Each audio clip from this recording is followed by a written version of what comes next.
कि यहाँ पर पुलिस की गोली में यहाँ पर एक युवा जो है, जिस तरह से अनंत अनुराग यहाँ पर बता रहे हैं, संसद भवन में प्रदर्शनकारी यहाँ पर घुस गए हैं और प्रदर्शन के दौरान एक पत्रकार को गोली लगने की खबर यहाँ पर सामने आ रही है। नेपाल में प्रदर्शन के दौरान कई लोग घायल भी हुए हैं और अगर लेकिन जो आनंद बता रहे थे वो कहते हैं कि एक युवा को गोली लगी है जिसकी मौत हो गई है। वो ये कहते कि बिल्कुल ये जो प्रदर्शन हो रहा है उस दौरान जब गोली चली तो एक युवा को गोली लग गई और उसकी मौत हो गई। उसके बाद से शायद ये और ज्यादा बढ़ गए। आनंद जी, मैं सही हूं कि एक युवा को गोली लगी जिसकी जान चली गई है? अच्छा, एक्चुअली मेरी आवाज आप सुन रहे हैं तो मैं बता दूं कि जो युवा थे, मैं उस प्रोटेस्ट को करीबी से देख के आ रहा हूं और उसको कवर करके आ रहा हूं, तो मैं बता सकता हूं लाखों के संख्या में, लाखों के तादाद में युवा सब थे। और आपको बता दूं, माइती घर मंडला से लेके बानेसर संसद भवन तक का दूरी तकरीबन 1-1.5 किलोमीटर का दूरी है। वो एक भी जगह खाली नहीं है। और सवाल यह है जो उसमें विद्यार्थी कॉलेज के ड्रेस में, स्कूल के ड्रेस में आ पहुंचे थे और उसके साथ साथ जेनजी पुस्ता के आंदोलन में जो उनके अंकल एज के थे, यानी कि जेनजी से बाहर एज के थे, जेन वाई थे, वो लोग भी इस आंदोलन में सहभागी थे और उनमें उन लोगों को समर्थन कर रहा था। और वे लोग सिर्फ एक ही आवाज लगा रहे थे कि मुझे बोलने दो, बोलने की आजादी दो, मैं मेरा आवाज को मत बंद करो। और आपको मालूम है जो सरकार कुछ दिन पहले नेपाल में फेसबुक, ट्विटर लगायत के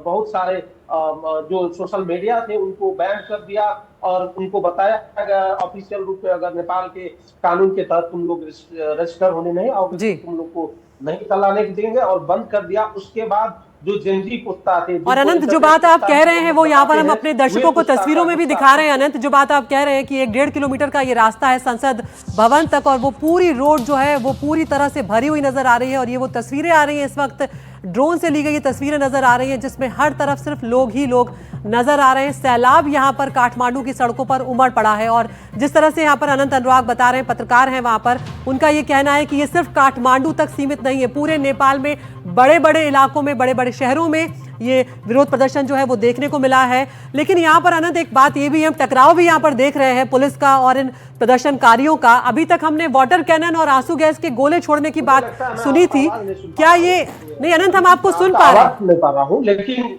सबसे बड़ी बात यह है कि सरकार को इस विषय में गंभीरता पूर्वक इन लोगों की आवाज को सुननी चाहिए और इस आवाज को उन लोग के शांतिपूर्ण तरीका से उन लोगों की बातें को समझनी चाहिए। लेकिन सरकार अभी फिलहाल कोई प्रतिक्रिया देने के अवस्था में नहीं है, क्योंकि जिस तरह से एक आंदोलनकारी, एक जेनजी युवा का मृत्यु हुआ है, मुझे लगता है ये आंदोलन अब नहीं रुकेगा और ये आंदोलन आगे बढ़ेगा। और किस हद तक आगे बढ़ेगा ये तत्काल आकलन करना और इसको समझना मुश्किल है। लेकिन हम बता सकते हैं ये सहज नहीं होगा, ये सरकार को भारी पड़ेगा, सत्ता संचालकों को भारी पड़ेगा और मुझे लगता है ये भयावह स्थिति सृजना होने वाली है। क्योंकि जिस प्रकार से स्वतः स्फूर्त रूप में बिना कोई पॉलिटिकल पार्टी के झंडे के नीचे नहीं जो युवा लोग आए हैं, ये इनका गुस्सा मुझे लगता है रुकने का नाम नहीं लेगा। जिस तरह से बिल्कुल आकर्षित होके वहां पे बता रहे थे, बात हो रही थी, तो मुझे लगता है ये आगे बढ़ेगी और जोर से आगे बढ़ेगी। और बिल्कुल अनंत, हम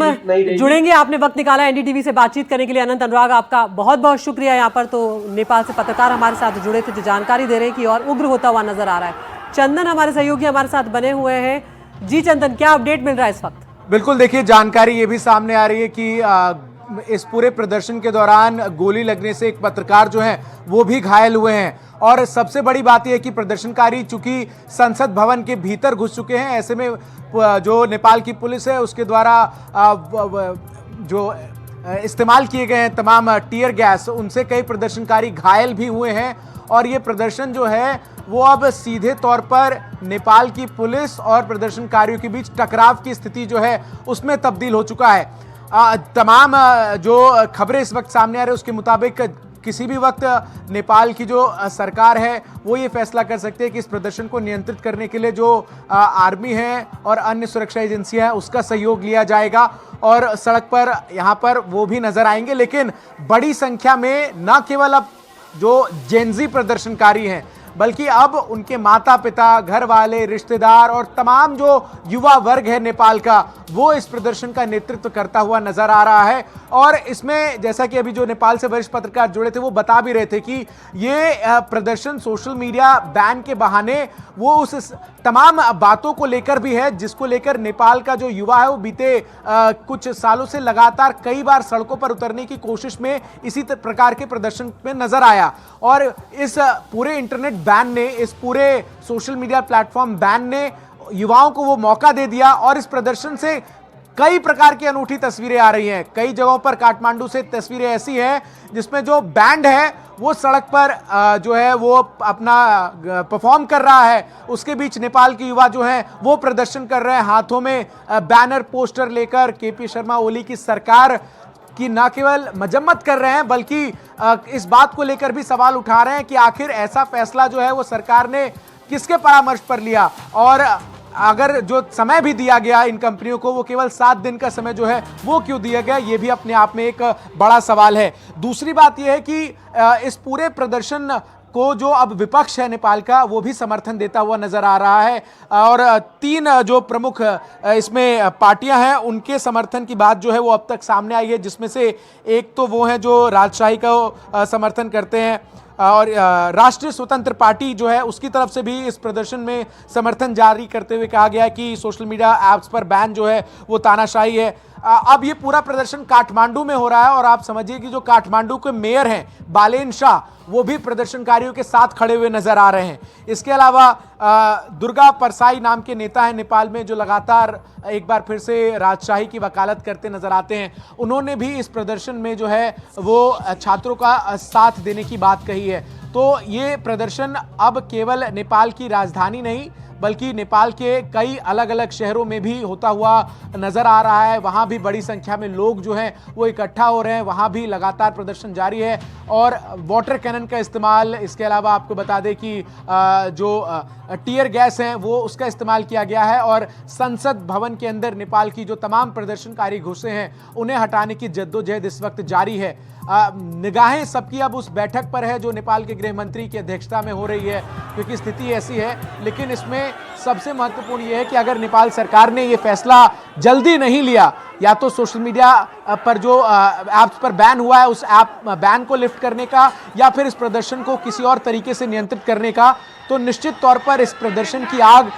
काठमांडू से होते हुए नेपाल के और कई शहरों तक फैलेगी और ये सरकार के लिए बड़ी चुनौती बन जाएगी। और चुनौती सरकार के लिए एक लिहाज से ये भी है क्योंकि इस पूरे प्रदर्शन में स्कूल जाने वाली छात्राएं शामिल हैं, तमाम कॉलेज में जाने वाली जो लड़कियां हैं, जो स्टूडेंट्स हैं, महिला, वो शामिल हैं। ऐसे में अगर फोर्सिबली डील किया जाता है, अगर उग्र होकर इनको रोकने की कोशिश की जाती है और कुछ ऐसा वहाँ नेपाल की सरकार जो है वो करती है, नेपाल की पुलिस करती है, तो उसके परिणाम जो हैं वो नेपाल की सरकार और केपी शर्मा ओली समझते हैं कि काफ़ी जो है वो दूरगामी होंगे और लगातार इन तमाम बातों को लेकर ही इस वक्त जो है स्थिति नेपाल में काफ़ी गंभीर सी नज़र आती है, जहां प्रदर्शनकारी अब तमाम जो सरकारी दफ्तर हैं उनके अंदर प्रवेश करने की कोशिश यहां पर कर रहे हैं। संसद पर तो लगभग हम ये कह सकते हैं कि जो नेपाली प्रदर्शनकारी हैं उन्होंने कब्जा कर ही लिया है, वहाँ से अब पुलिस उन्हें हटाने की कोशिश लगातार कर रही है। लेकिन जिस तरीके से ये पूरा प्रदर्शन है और जिस तरीके से इस वक्त अभी स्थिति है, ऐसे में चुनौती जो है वो केपी शर्मा ओली की सरकार के लिए यहाँ पर हर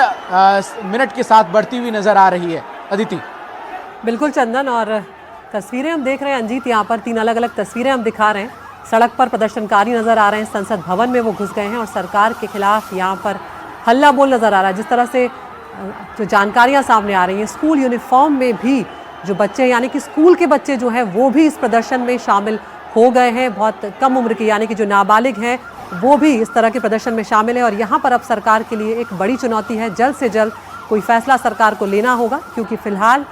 ये प्रदर्शन बेकाबू हो चुका है।